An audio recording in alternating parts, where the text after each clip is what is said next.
नमस्कार। आज मैं कल्पना की उड़ान पुस्तक से, जो मेरी स्वरचित रचना है, एक कविता पढ़ने जा रही हूँ, जिसका शीर्षक है आधुनिक पति पत्नी में नाराज़गी। पति अपने पत्नी से जब होता है रंज, अंदर ही अंदर सुलगता है वो, शायद किसी मोमबत्ती की लौ की तरह उठता है सांसों से धुआं। धुआं होती है पैदा उसके अंदर एक घुटन, एक बदले की आग। हो जाता है वह अहम का शिकार, खो जाती उसकी सारी नेकी। सोचता रहता है वो हरदम, कैसे नीचा दिखाऊं उसे। और तब होती है वास्तविक जिंदगी की शुरुआत। ललकारता है उसे उसका पुरुषार्थ, और उसकी अहमियत होती है बुलंद जब धधकती है सीने में बदले की आग, जो बन जाती है प्रतिशोध की ज्वाला। चाहकर भी वह नहीं बना पाता है खुद को एक नेक दिल इंसान। अपनी सारी नेकी को ताक पे रख के भी बन जाता है वो एक बदमिजाज इंसान। करता रहता है वो हरदम उसका परिहास, जो सदा अपनी ही मनमानी और सदा अपनी ही मनमानी। जब जो उसका जी चाहता है, तब भूल जाता है उन सारी बातों को,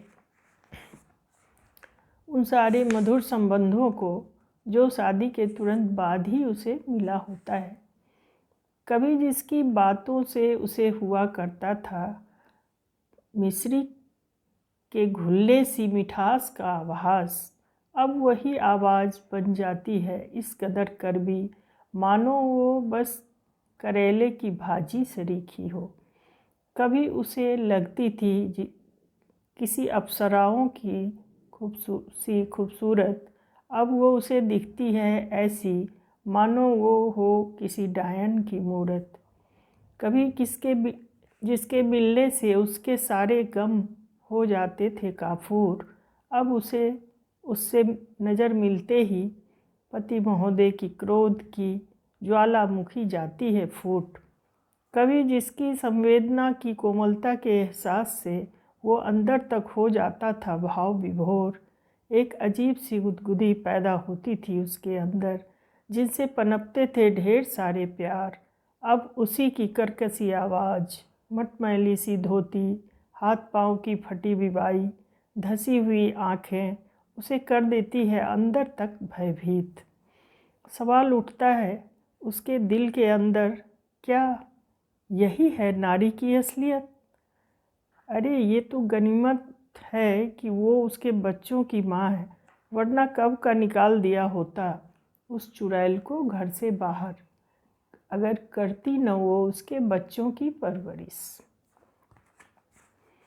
ठीक इसके विपरीत, जब पत्नी होती है रंज पति से, पत्नी भी अंदर ही अंदर सुलगती रहती है राख के ढेर की तरह, जिसमें बची होती है थोड़ी सी चिंगारियाँ, जो बस थोड़ी ही सी हवा मिलते ही धधक उठती है किसी सूखे घास के ढेर की तरह।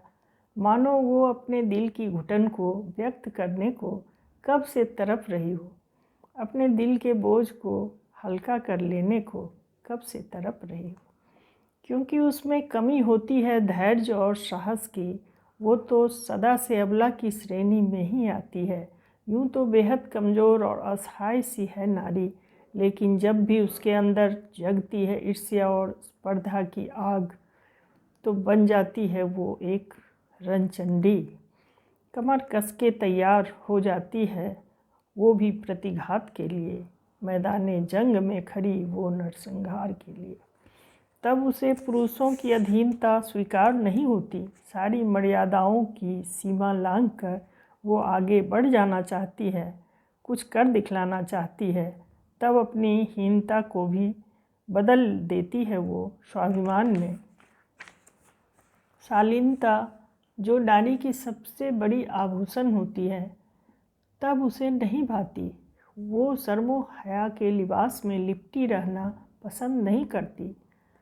वही पति जो कल तक होता था उसे प्राणों से भी ज़्यादा प्यारा, अब बन जाता है उसकी आँखों का सूल, मानो उसका हो सिर्फ कसूर ही कसूर। कल तक जिसमें झलकती थी उसे अच्छाइयाँ ही अच्छाइयाँ, मानो वो हो एक सत्य की परछाई। अब वो हमेशा उसे झूठा और फरेबी नज़र आता है।